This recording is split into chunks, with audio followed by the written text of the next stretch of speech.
என்னங்க, இந்த மாசம் மளிகை லிஸ்ட் ரெடி பண்ணிட்டீங்களா? இது நம்ம ஊர் வீடுகள்ல மாசம் பொறந்தாலே கேக்குற ஒரு சாதாரண கேள்வி கிடையாதுங்க. இது ஒரு வார்னிங் பெல். இல்ல, இன்னும் சொல்லப்போனா இது ஒரு பட்ஜெட் யுத்தம் ஆரம்பமாக போகுதுங்கிறதுக்கான அறிகுறி. நம்ம கதையோட நாயகன் அர்ஜுன். கை நிறைய சம்பளம் வாங்குற ஒரு ஐடி ஊழியர். மாசம் பூரா கீபோர்டு தட்டி சம்பாதிக்கிற அர்ஜுனுக்கு மாசம் 5ஆம் தேதியான ஒரு பயம் வந்துரும்.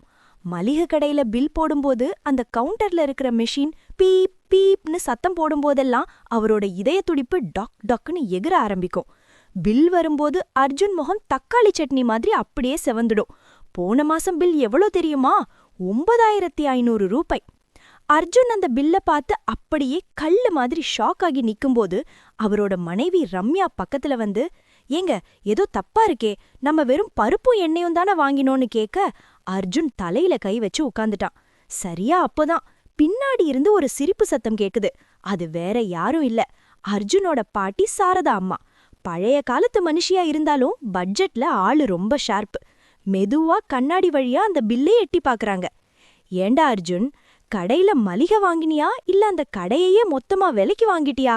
என்னடா இது, பில்லு நீளம் படையப்பா படத்துல வர்ற பாம்பு மாதிரி போய்கிட்டே இருக்கு.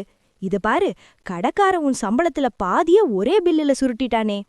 அர்ஜுன் கொஞ்சம் கடுப்பாகி, பாட்டி நீங்க வேற, இது 2026 பாட்டி, இப்போ விலைவாசி அப்படி இருக்கு. பெட்ரோல் விலை மாதிரி மளிகை விலையும் ராக்கெட்ல போய்கிட்டு இருக்கு. இதுல நீங்க வேற கிண்டல் பண்ணாதீங்க அப்படின்னு சொல்றான். ஆனா பாட்டி விடல. சிரிச்சுக்கிட்டே ஒரு சவால் விடுறாங்க. டே கண்ணா, விலைவாசி ஏறலடா, உங்க புத்தி தான் தடுமாறிருச்சு.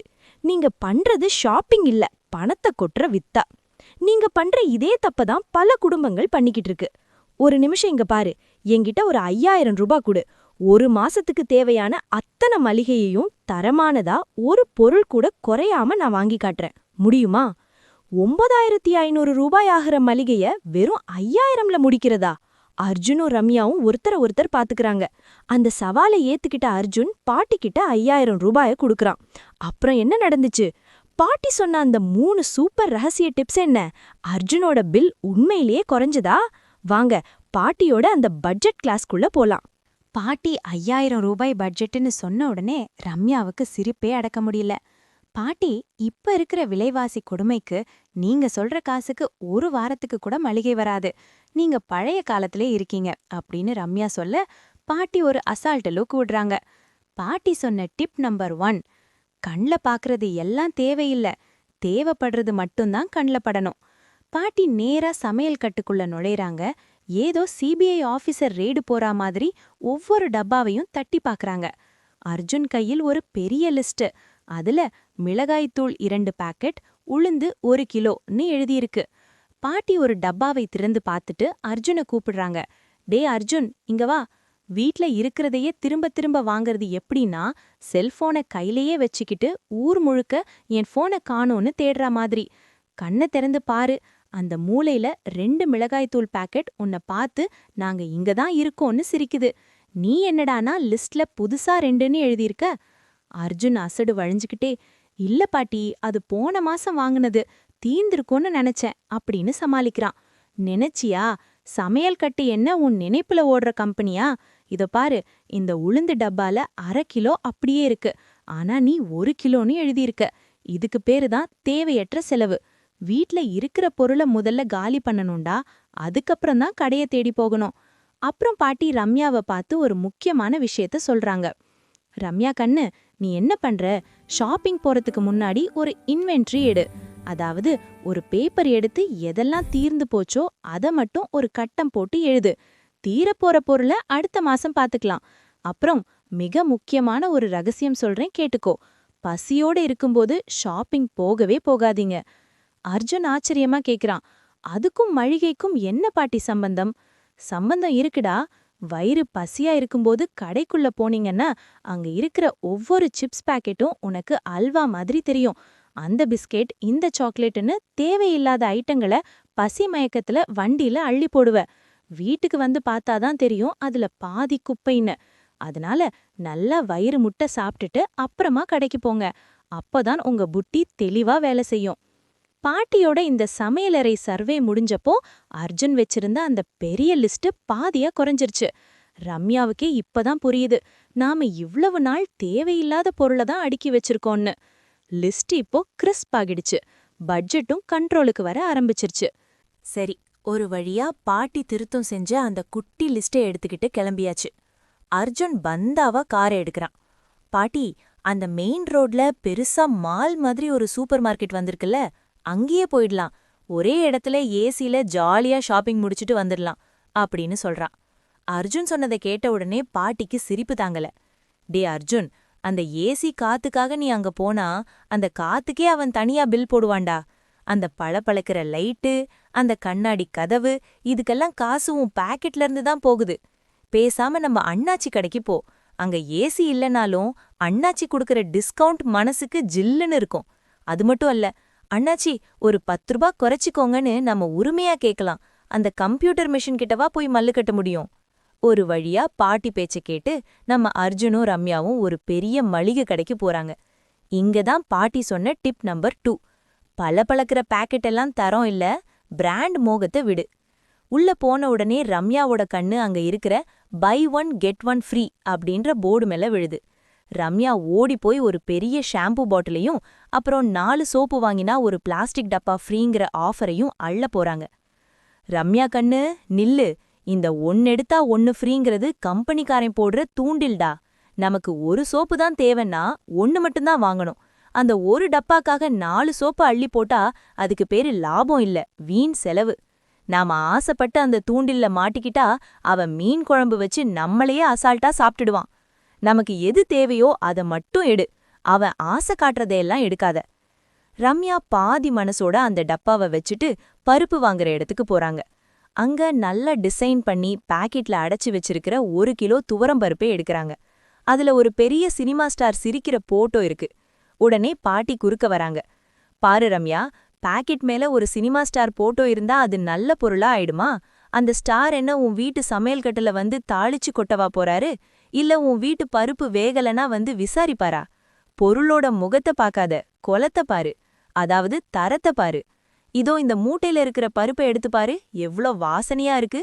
இந்த பாக்கெட்ல வாங்கினா அந்த விளம்பரத்துக்கும் கவர் டிசைனுக்கும் அந்த ஸ்டார் வாங்கின சம்பளத்துக்கும் சேர்த்து தான் நீ காசு கொடுக்கணும். லூஸ்ல வாங்கினா கிலோக்கு 20 ரூபாய் மிச்சம். பாட்டி சொன்னதை கேட்டு அர்ஜுன் கணக்கு போட்டு பார்க்கறான். பருப்பு, சக்கரை, தானியங்கள்னு எல்லாத்துலயும் அந்த பிராண்ட் மோகத்தை விட்டாலே பில்லுல ஒரு பெரிய தொகை குறையறது அவனுக்கு இப்ப புரியுது. இன்னொரு விஷயம் கவனிச்சிங்களா?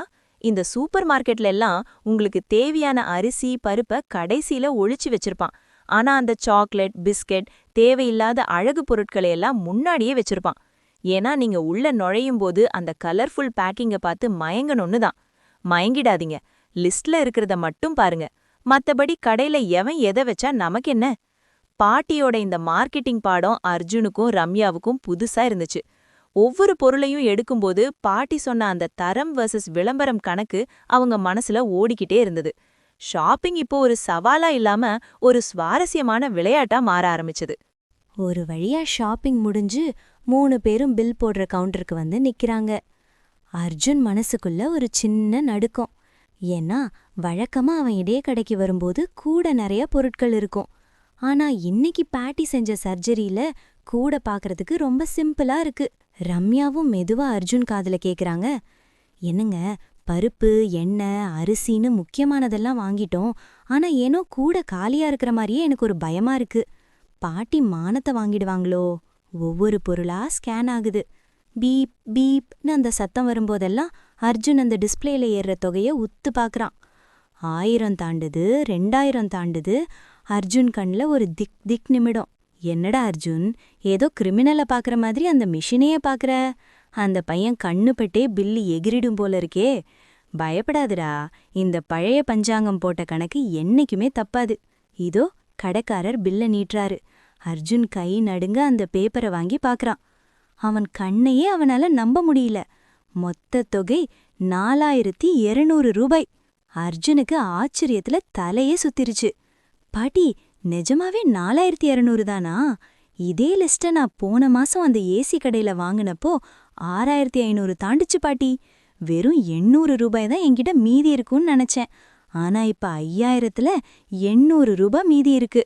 பாத்தியா, என்னடா அர்ஜுன், என்ன பழைய பஞ்சாங்கம்னு நினைச்சியா? இந்த பழைய பஞ்சாங்கம் தான் இப்போ உனக்கு 800 ரூபாய் லாட்டரி அடிச்சு கொடுத்துருக்கு.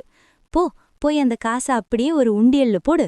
அர்ஜுன் கேக்குறான், பாட்டி, இந்த 800 ரூபாயில அப்படியே ஒரு சிக்கன் பிரியாணி வாங்கிட்டு போலாமான்னு. பாட்டி உடனே முறைக்கிறாங்க. இங்கதான் பாட்டி சொன்ன டிப் நம்பர் 3. மீதமான காசை அடுத்த மாசத்துக்கு முதலீடாக்கு. அதான் கூடாதுடா. இந்த 800 ரூபாயை இப்போ நீ செலவு பண்ணிட்டா அது செலவோட செலவா போயிரும். ஆனா இதை நீ ஒரு உண்டியல்ல போட்டு சேமிச்சு வச்சா வருஷம் கடைசியில உன் கையில ஒரு பெரிய தொகை இருக்கும். அதை வச்சு உன் 1 மாச மளிகை செலவை நீயே கட்டிக்கலாம். அது மட்டும் இல்ல, சீசன்ல கிடைக்கிற புளி, மிளகா இதையெல்லாம் விலை குறையும் போது அந்தந்த நேரத்துல மொத்தமா வாங்கி வச்சுக்கோ. அது இன்னும் பெரிய லாபம். ரம்யாவுக்கும் இப்போ ஒரு தெளிவு வந்துருச்சு. நிஜம்தான் பாட்டி, நாம ஆஃபர்னு சொல்லி தேவையில்லாத பொருளை வாங்காம இருந்தாலே 1/2 லிட்டர் எண்ணெய் வாங்குற காசு மிச்சமாகுது அப்படின்னு சொல்றாங்க. அர்ஜுன் பாட்டிய பெருமையா பார்த்து, பாட்டி, நீங்க வெறும் காசை மிச்சம் பண்ணல, எங்க குடும்பத்தோட நிம்மதியையும் சேர்த்து தான் கொடுத்திருக்கீங்க. மளிகை சாமான் வாங்குறதுல இவ்வளவு விஷயம் இருக்கான்னு எனக்கு இப்பதான் புரியுதுன்னு சொல்லி பாட்டிய கட்டி பிடிச்சுக்கிறான். சரி சரி, சென்டிமெண்ட் பேசி நேரத்தை கடத்தாத, வண்டியை எடு. அந்த மிச்சம் பண்ண 800 ரூபாயில வீட்டுக்கு தேவையான காய்கறிய அந்த முக்குக்கடை தோட்டத்துல இருந்து ஃப்ரெஷ்ஷா வாங்கிட்டு போவோம் வா. அர்ஜுன் இப்போ ஒரு சாதாரண ஐடி ஊழியர் மட்டும் இல்ல, பாட்டியோட பாடம் படிச்ச ஒரு சூப்பர் பட்ஜெட் கிங் ஆயிட்டாக்கும். அவனோட முகம் இப்போ தக்காளி சட்னி மாதிரி செவக்கல, மாறா வெற்றி களிப்புல பிரகாசமா இருக்கு. பாத்தீங்களா நண்பர்களே, அர்ஜுன் வீட்டு மளிகை பில் எப்படி 9,000 ரூபாயிலிருந்து வெறும் 4,200 ரூபாய்க்கு வந்துச்சுன்னு. இதுக்கு பெரிய வித்தையெல்லாம் தேவையில்லைங்க. பாட்டி சொன்ன மாதிரி ஒரு சின்ன திட்டமிடல், விளம்பரங்களுக்கு மயங்காத தெளிவு, அப்புறம் அந்த அஞ்சரை பெட்டி கணக்கு இருந்தாலே போதும். நம்ம ஊர்ல சிக்கனம்ங்கிறது ஏழ்மை கிடையாது, அது ஒரு புத்திசாலித்தனமான வாழ்க்கை முறை. இன்னைக்கு நாம மிச்சம் பண்ற இந்த 500ம் 800ம் தான் நாளைக்கு நம்ம பிள்ளைகளோட படிப்புக்கோ இல்ல ஒரு அவசர தேவைக்கோ கை கொடுக்கும். இப்போ உங்ககிட்ட ஒரு கேள்வி. உங்க வீட்ல மளிகை செலவை குறைக்க நீங்க என்ன மாதிரியான டெக்னிக் ஃபாலோ பண்றீங்க? இல்ல உங்க பாட்டி உங்களுக்கு ஏதாவது ரகசியமான பட்ஜெட் டிப்ஸ் சொல்லி கொடுத்திருக்காங்களா? அத மறக்காம கீழே இருக்கிற கமெண்ட் பாக்ஸ்ல சொல்லுங்க. ஏன்னா உங்க டிப்ஸ் இன்னொரு குடும்பத்தோட சேமிப்புக்கு உதவியா இருக்கலாம். அப்புறம் இந்த வீடியோ உங்களுக்கு நிஜமாவே பயனுள்ளதா இருந்துச்சுன்னு நினைச்சீங்கன்னா அந்த லைக் பட்டனை தட்டிட்டு பட்ஜெட் போட தெரியாம முழிச்சிட்டு இருக்கிற உங்க ஃப்ரெண்ட்ஸுக்கும் இதை ஷேர் பண்ணுங்க. இது போல இன்னும் பல சுவாரஸ்யமான குடும்ப கதைகள் மற்றும் பயனுள்ள தகவல்களுக்கு நம்ம சேனலை சப்ஸ்கிரைப் பண்ணி வச்சுக்கோங்க. அடுத்த வீடியோல இன்னும் ஒரு சூப்பர் ஐடியாவோட உங்களை வந்து சந்திக்கிறேன். அதுவரைக்கும் தேவையில்லாததை தவிர்ப்போம், தேவையானதை சேமிப்போம். நன்றி, வணக்கம், டாடா.